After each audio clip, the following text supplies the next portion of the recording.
give a fuck? Why do I give a fuck? Why do I try so hard? Why do I care so much? Welcome to Why Do I Give a Fuck? A cross-cultural conversation between myself, Diane Tate, and Johanna Thompson. In these times of great struggle and possible shift, we ask ourselves, why do we give a fuck about any of it? How does the lens we see the world through impact what we see? And what do we do about it? Hi there. Hi, good to see you. Good to see you. We're starting of our season 3. Season 3, woohoo! We need applause. We need applause. I need to have this ready more often. Yay!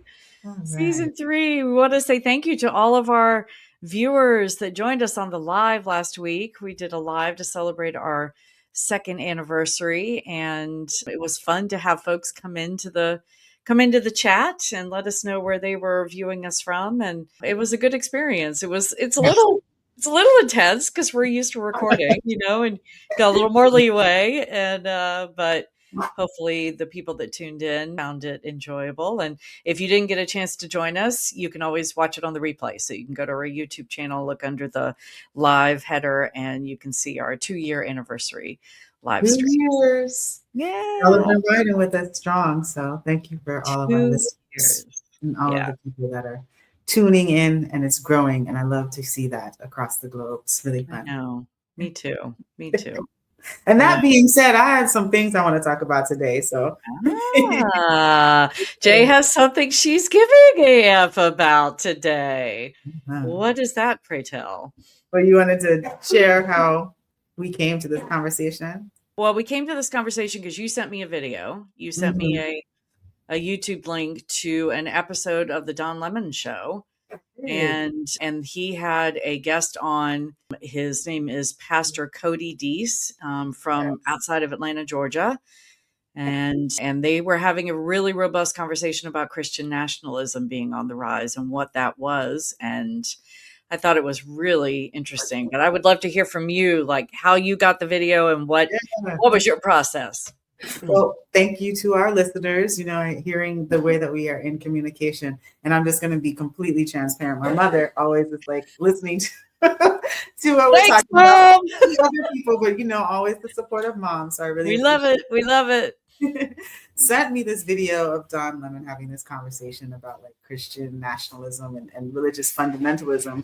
And I was intrigued. First of all, it was like Don Lemon. And so when I first got it, I was just like, okay, let's hear what this brother has to say. Because, I know there's some controversy of like when he was reporting on TV. So I was like, all right, I'm curious about this. And I was actually riveted by the conversation because, we're at war. And I don't know if people are really sitting in the impact of the fact that we literally at war. I'm a person that travels a lot in and out the country.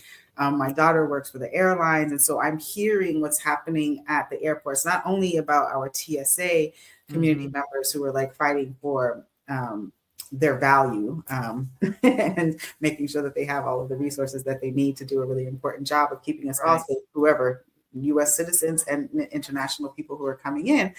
But I'm thinking like we're at war. I know that, bombs are flying all over the world. I'm imagining that, some are being intercepted, being pulled our way, even though that this is not what we are talking about on U.S. media. We're talking about it, on media outside of the U.S. And I was thinking about the way that the United States in this moment is coming to this conversation on war.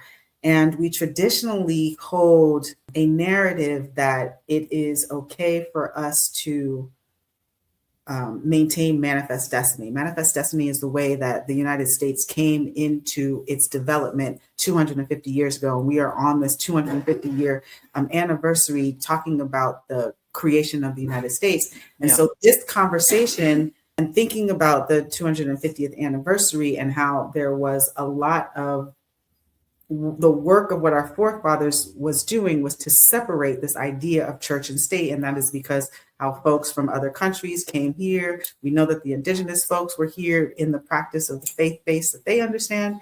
And religious fundamentalism and religiosity was kind of like excluded from our politics. But in this moment and with this war, we are seeing Christian nationalism being used and weaponized in a specific way that is really very harmful, in addition to being the thing that we say that other people in other countries are doing, and we call it terrorism with their religious fundamentalism. And so I thought that the conversation between Don Lemon and Pastor Cody Deese was really interesting and amplifying some of the major issues that are occurring as we're talking about this war that's happening across the globe at this point. Right. Yeah.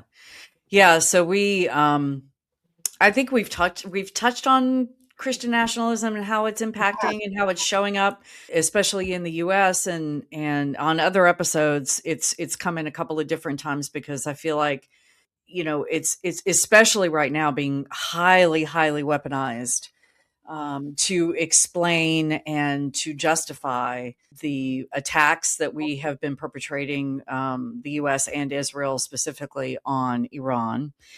And so I watched this video that you sent to me, and it's too long. I'm sure you can find it and I'll put the link. Yes. We'll put the link to the original YouTube video in the description of the show, so you can go find it and watch the whole thing.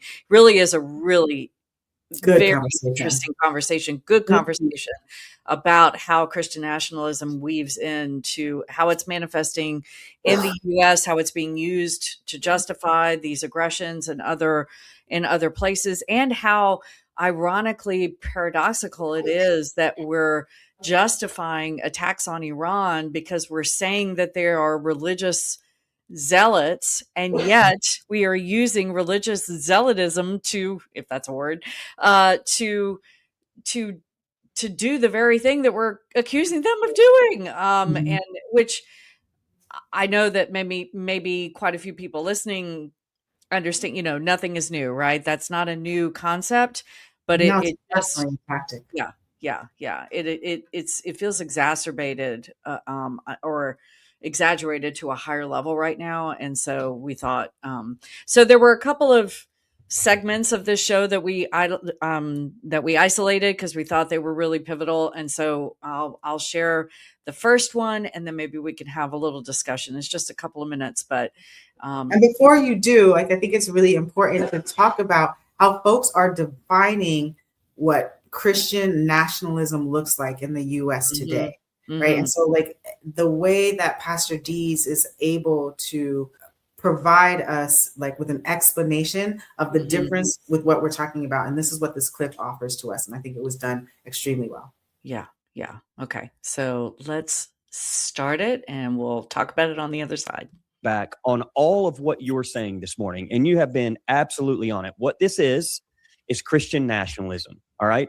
Now, for those of your listeners that don't know, which I'm sure they do because you've been given a full sermon this morning, but Christian nationalism is not Christianity plus patriotism. All right. Now, that's what they would like you to believe. It is not that. Let me say up front, I love America. I heard you say that in your opening statements. I am patriotic. The problem is not loving America. The problem is believing God loves America more than any other nation. Okay? Christian nationalism is not Christianity plus patriotism. It is a political ideology wrapped in religious language. I could say it this way. It is a political ideology of white supremacy, patriarchy, misogyny, greed, and fear, carrying around the logo of Jesus. That's what this is. Innocent. Doesn't he go on to speak a little bit more about evil? Did you want to hold on to that? Yeah, no, we can, let me get it back to kind of close to where it was. Okay. The name of Jesus, you bring in language about God to do what? To cover or justify the acts of atrocity that you are doing. Okay. And here's what I mean. Hate always disguises itself as love. War disguises itself as just. Cruelty disguises itself as strength. Domination disguises itself as leadership. Idolatry disguises itself as devotion. And empire has always been good at this, Don. So in some ways, I'm not like overly shocked. This is what Christian nationalism is. We've been saying this for a long time. It's just now America's waking up and seeing it because Pete Hegseth is a Christian nationalist. And Christian nationalism is a very, very dangerous cancer on the movement of Jesus. Right. And so just to be clear, we're not talking about Christianity, and we're not talking about, having your faith base in, the Christian belief system. Mm-hmm. We're talking about when you marry it with this kind of political ideology and you use like white supremacist precepts to say that it's okay to do the evil atrocities that you're doing, harming people across the world, and saying that this is what is ordained by God, when those of us who have any faith and belief know that God has our best interests at hand. And that means all people, not just a certain group of people, but all people. But when you start to speak into religion as only being for a certain group of people, then you start to use the same attributes of supremacy, oppression, domination in the name of religion. And that is when that conflating is really, really dangerous. And that's when we see wars happen. And the United States right now using Christian fundamentalism with the folks who are sending our troops over, saying that this is ordained by God, or you are actually using Bible scriptures to make use for killing, annihilating, and genociding other people. And that is not the God that I understand or know would want to be. Yeah. Yes. Earlier in this show, when in Don Lemon's show, talking with Pastor Cody Deese, he talks about the conversation starts by showing clips of the Secretary of, I guess he's the Secretary of War, because it's now called the Department of War, Pete Hegseth, addressing the troops that are going to be sent over to Iran, and using the Bible and using scripture, to your point, to justify and to excuse, to give reason why these troops are being sent over. So he's basically firing them up. And you saw in that clip, if you were watching, there was a headline that talked about this particular piece of it, and how dangerous it is that a country that was supposedly built on religious freedom. So the stories that were told about why the early settlers, colonizers, came over from England and took this land from the indigenous was because they were searching for a space to be able to live and worship how they felt they wanted to without persecution. That was supposedly the reason. And I'm saying supposedly because I'm always questioning anymore any narrative that I was taught about why people do anything, especially in the construction of this country. So I'm using those qualifiers because, I'm not entirely sure that that's exactly what it was, but I do think that was a component of it, which is why the founding fathers, in our Constitution and in our originating papers talked about, freedom from religion, freedom of it was important enough to enshrine in our Constitution. And there was a reason for that. And now, fast forward to, we're almost celebrating the 250th year of this country. And we are justifying a war. The cabinet secretary of our War Department is standing up in front of troops using Bible verses and the mindset of Christian nationalism to justify why he's sending them into harm's way, why it's okay for them to die for their country because the Bible tells them it's so. It just, in the scope, in the arc of this country from its founding to now, it's quite illuminating to see the the transformation and talk about saying the quiet part out loud. I know that we've kind of thought this way in a lot of ways for many decades, maybe even 100 years or so at this point. But the vitriol that's now being said out loud is really interesting and very dangerous. Very Yeah.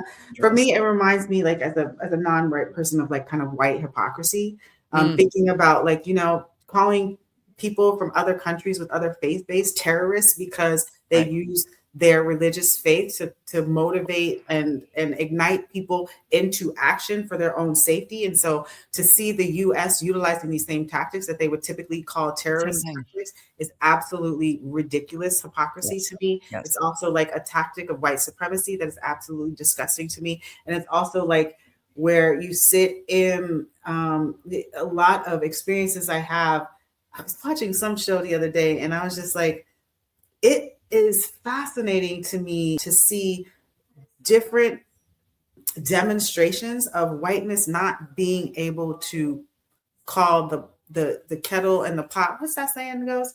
It's the pot calling the pot call the kettle black. Yeah. Calling the kettle black. And it's just amazing to see that it's okay to utilize certain things when it benefits you, but when it's somebody else utilizing the tactics that we've historically seen you use, then it is becoming something that is so evil and negative. And without utilizing language like woke, when is it going to be the moment where white identified human beings really look in the mirror and acknowledge and are accountable to these different systems and structures of harm that they're using on other people, that they demonize, that they are weaponizing so that they can have some gain? And then I also thought that Pastor Cody was really very good at helping people to think about the way religion and Christianity has been used over the test of time. When he's talking about the book of Revelation and that we're in this moment of the end of times, which is a lot of elders talking about us being ready for and the way that we interpreting that something is going to be happening in the future when it's actually been existing all along. And so I thought Pastor Deese did a really good job of that. And I know that you're probably working on the technology to pull up that part of the clip. Did I look like I was being distracted? I'm sorry. No, I haven't figured out my game face for while I'm doing things in the background. I still look like I'm listening. Yeah. Yes. I've pulled up the clip so we can watch that in his breakdown of the book of Revelation and what it actually means. Mm-hmm. It's classic whiteness to accuse somebody outside of yourself of doing something that you then turn around and use as a weapon against someone else in justification of it. And if it is ever weaponized against you, against me, the clutching of the pearls and, oh my gosh, I can't possibly, I mean, we just, to timestamp this. Yeah, I know. To timestamp this episode a little bit, we just had over the weekend had the No Kings parade, Yes, the No Kings rallies, the No Kings. Did you go? Did you go to any of them? No, not going anymore. I did go to one. I think it was maybe the first one, but I could be wrong about that. Maybe two rallies ago, I went and I had a sign. I think we talked about this. I had a sign that talked about Palestine, and I had my keffiyeh on and all of my garb, and the stink eye that I got and the snarky, just nobody was talking about Palestine. Nobody was willing to draw the connective dots between the two. And so, so fast forward to this past weekend's No Kings rally, where I was watching, some news reports on it that were saying 8 million people across the country showed up.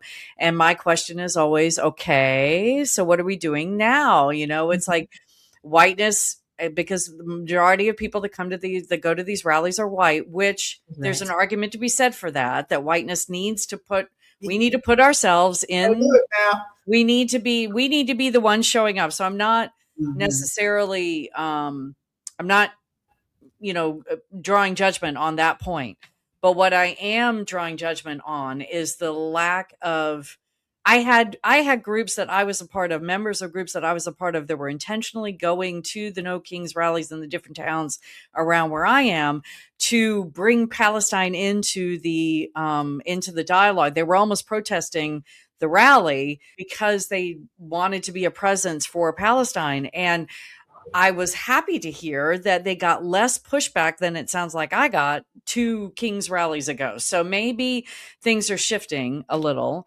but it's classic whiteness to get out there and be all upset about Trump and be all upset because it's impacting them. That's why they're showing up, because now they're actually feeling it.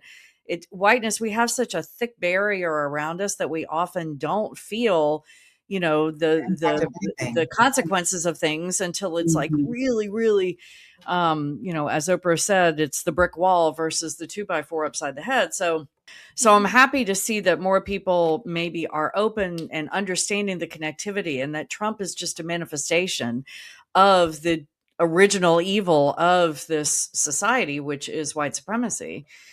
And then also on the heels of Ghana just bringing that resolution forward to the UN, and the UN passing the resolution naming the transatlantic slave trade as the gravest crime against humanity. So, I think people are waking up, but it's like because I believe that because our society is so geared towards protecting whiteness, it's taking that much more. It's taking that much longer for people that look like me to feel the impacts of what this government is doing. But I was reading a post this morning just before we came on about how whiteness needs, white people that are in this fight, that are starting to wake up, or maybe have been in it for a minute, need to remember that it's not, you don't do activism when it fits into your soccer mom schedule. That's not what activism is.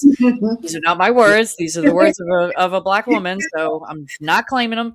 But she's right, that, and I have to examine that for myself as well. I have to say, am I doing what I'm doing as long as it fits within my routine and my schedule, or am I actually disrupting?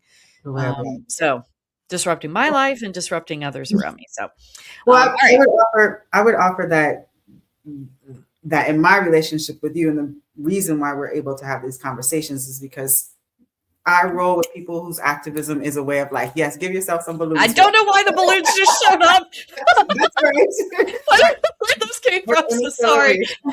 That was not intentional. And just because she's giving me whatever props, I did not do balloons in that moment. Oh my God, that was such a whiteness moment. Okay, go.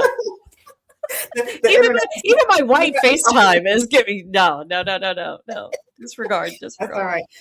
But to my point, it's so funny that the balloons came up. It's just like, oh God, that was horrible. Whiteness is fighting for its also protection and survival. Sure. Well, like that's the other part of what we are seeing is this white backlash so intensely, and utilizing every single tactic. Right now, the most prevalent tactic is this kind of religious Christian fundamentalism, which is what we've been speaking into, following the model of what we're seeing happen in Israel. Like literally all of the tactics that has placed Israel in the position that it is in Palestine at this moment, the U.S. is utilizing all of those same tactics as a model here on U.S. territory. And we have to look at the parallels of harm and oppression that is occurring, not only for non-white people, but for white people who are standing against this white supremacist model and tactic of domination that's happening. And there might be a shift. I'm hearing that folks that were outspoken in support of this kind of Christian white fundamentalism power structure, even from non-white communities, the Candace Owens and all those people, now seeing the aggression that the U.S. is visibly financing against Iran and all of these things that people are starting to realize, oh, wait a minute, we are also putting ourselves as U.S. citizens in harm's way by supporting this model and tactic that we've been seeing being propagated by Israel. And that is when folks, as you're talking about this brick wall, that's when folks start to say, oh, wait a minute, we are we need to be checking in on this No Kings. And I do know people from the Black community who are like, no, I'm not going out to the No Kings Day. The white folks, we need to see the white folks show up at 99% out there marching and speaking that we don't want kings because y'all put the king into their throne. Right. But I want to speak into, since we're talking about No Kings, I want to speak into why myself and many others are dissing and saying it's not enough, because it's not. And I'm starting to see people call them rallies. Portia Noir on Instagram talked about this much more eloquently than I am, but I've started to see them calling them rallies instead of protests, because they are not protests. They are permitted. They are, you ask permission for the city to do it. You are in work. Though you are working in protesting. We've had to ask. We had to get permits to take over streets. That's not rallies, because it's mostly white people showing up and protesting. But these days, and they always attribute negative language. A protest is something negative. They're going to attribute that to non-white communities. It's a rally because it's white people getting out there now, and rallies are a nicer thing to do. Rallies are political action. Rallies is showing support. It has like a nicer connotation offer than a protest, which is I am against this thing and I am in full opposition. And because it's not a predominantly non-white. But I would also ask, rallies are, they're places where the people show up to feel good about what they're talking about. That's a rally. And that's what No Kings, in my estimation, and I'm not the only one that has seen this, that's what the No Kings ends up being. It's not, it makes the people that show up very similar to the organization that you and I worked for and how we met. Absolutely. And you and I talked about this many times, that it was more about them feeling good about working for peace than it was about actually working for peace, especially peace that didn't, how peace might look to someone who doesn't look like me. And so I feel like the No Kings rallies is more about making the people showing up feel good than it is about breaking down and dismantling the systems that all of the people that showed up to those No Kings benefit from. And so their safety, they're cooperating with the police, and their safety about all of that during this rally, to me, shows that there's not any teeth to it, because there's not action afterwards. When I talk to people, when I speak to white people and they say, are you going to the No Kings rally? It's like, no, I'm not. No, they call it a protest. You going to the No Kings protest? No, I'm not. And a lot of them are deflated because they're like, well, but that's the only thing they know how to do. I know that a lot of people are just waking up. And so they're just starting. And to them, this feels like the right place to be. It's like, okay, what's next? What do you do in the aftermath of that rally? And then, but the other piece of it is that it's a lot, many are calling it out as a PSYOP. Say that word again, as a PSYOP, what is that? Psychological operation of surveillance, because the rally happened on Saturday, and then as of today, there are things floating around on social media, contests. Submit your protest pictures for, and when you submit them, you give them your identification, you give them your email. This is just a way to build a database. This is not about, this is surveillance. And so, but the people that are new to this don't necessarily think of it that way. So, that's my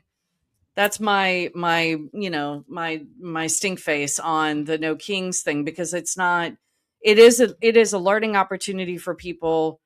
And when people ask me, did you go? No. Why didn't you go? It's like, well, what are we going to do next? What is, I know that made you feel good, but what's the next thing?